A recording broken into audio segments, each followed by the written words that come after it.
fellow collectors. Today we'll be talking about Spawn from the Call of Duty. This is the tactical version.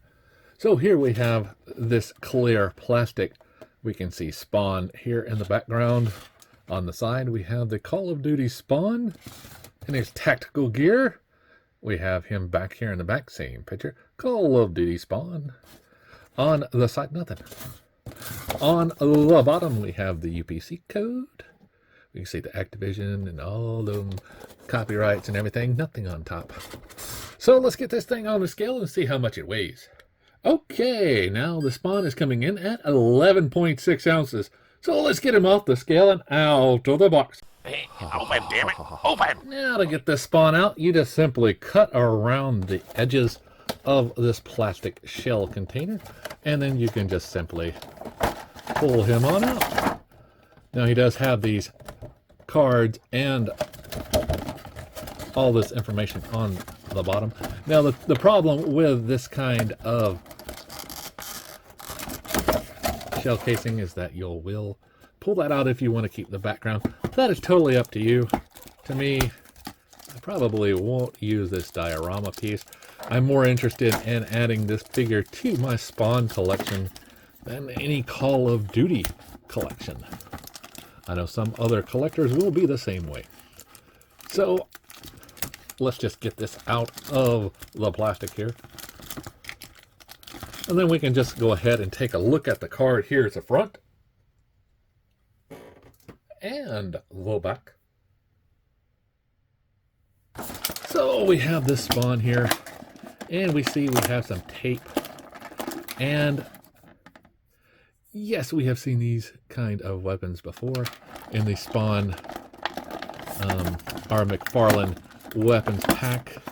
The packs that go with all of his figures, because they are the 7-inch scale.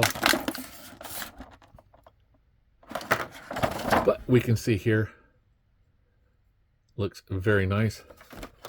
Now, here are all his weapons out of the packaging. And you'll see he also comes with a headset, which is very nice. Now, once we get Spawn free of all that plastic packaging, we have a nice looking Spawn figure. Now this Spawn is coming up right at 7 3/8 inches tall. So a little bit taller than your normal Spawn. Now this is a very unique collectible because it doesn't have the cape. Has all these gears and everything, even comes with a holster for the pistol. Now this pistol here that he has to be a unique pistol, and it doesn't fit in there. However, the Uzi does. And you would think, oh, it's for the other one. No, it's not for this one. It can't fit in there as well. So the only weapon that can really fit in there is the Uzi, and it fits in there pretty tight too, not really fitting there at all. Now this doesn't come apart, so even if you want to put that in there, it doesn't really fit. So you might have to take one of those weapons from the ammo pack and use it instead. Now, if you think you've seen these weapons before, because you have. Now this comes from the weapon 3-pack. We can see here this pistol and this one. We have the rocket launcher with the rocket launcher. We have the Uzi with, sorry, it fell out of my hand, the other Uzi. So the only unique thing is really this, and we've probably seen it somewhere before. I just don't know where. Now, if you're saying, oh, what about this weapon? We've actually seen it a couple of times. We have this gold version. There's also a silver version as well. So, like I say, all these weapons have been used before. Now, I would have loved to have seen him with something like this, you know, but I don't think he uses it in the game. However, So what I will be using is from the weapon 3-pack.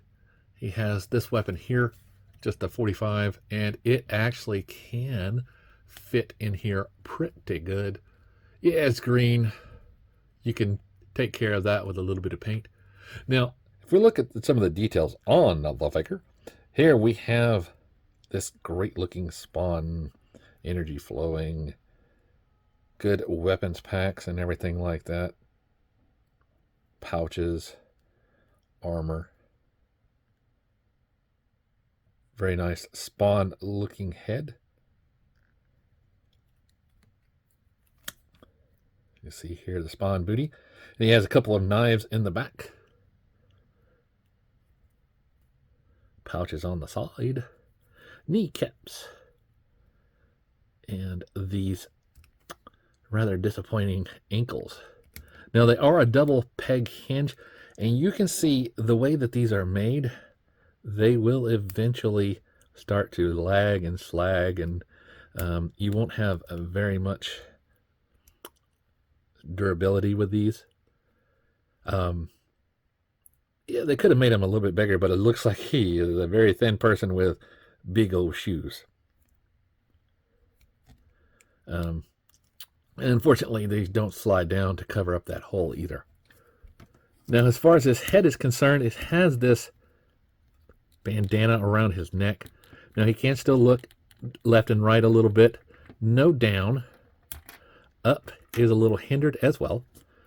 Now, he has this loose strap here. And you would think, oh, well, it just goes there. But he has a gap guard. It does a nice T-pose. Rotates around. He does have a bicep swivel, double bend in the elbow, wrist on a peg, ball jointed peg hinge, one there, go forward, rotates around.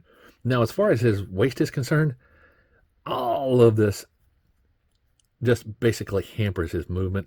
Can't really do much except for around the waist here. He can rotate that around. Now, as far as splits go, his left leg goes up more than his right because of this little bit here. Now, if you do take out the weapon, you get a little bit more maneuverability. Forward and back is not hindered, but it does have this little part here that does hamper that. He does have a double bend in the knee. Now, this kneecap piece will become loose whenever you do that, so be warned. And covered the ankles on that peg hinge here. Now, it does rotate around, and he does have a toe bend and a full boot. So it is nice that you do get those features. Does look cool. Posability will be a problem in the future because of these little issues that I mentioned. Now, as far as thoughts on this figure, yeah, it looks cool. It is definitely nice. The fact that it didn't come with a weapon that fits in the holster is kind of bad. We have seen these weapons before, and he has no place to store them. No way of taking this and putting it on a strap back here. You can fudge it a little bit by taking one of these and taking this strap, moving it out of the way, and pushing it through there. And, you know, yeah, it's you can do it. Not very practical because you stretch out this strap, and so it will become loose in the future. Now, he does have two hands. No extra hands. This one is not a weapon hand. It is just a hold it hand. While this one does have the ability, you have this gun, and this gun to use with the rocket launcher. Now, the rocket launcher can fit in this hand here. You can fudge that if you want to have him at least have that weapon and use it there and have him hold it and have him have one of the weapons at least in the other hand. And like I say, his finger here is designed for a pistol. However, it looks kind of weird holding it. It's not like you would hold a pistol. It's like this. So I could see him more posing like he's getting ready to fight than actual firing at you, because it's not straight. Nobody fires a gun like this unless you want to get hit in the head. So yeah, due to these limitations, I will definitely say this figure could have been a little bit better. I do, like I said, the fact that it does come with this headset. You can put that on there and it looks cool. However, this is a hot item. Now I don't know why, but to me, like I say, it could be better. For me, taking this weapon out of his hands and actually giving him a rifle like this that came with the weapons pack, and actually having him hold that makes more sense than having him hold a little big gun, because this has a big trigger hand piece here. The trigger finger just isn't right. So for me, having that extra bit of room can become advantageous to put this in there. So let me just get this in there while I'm talking about it, and you can see how he'll hold the weapon.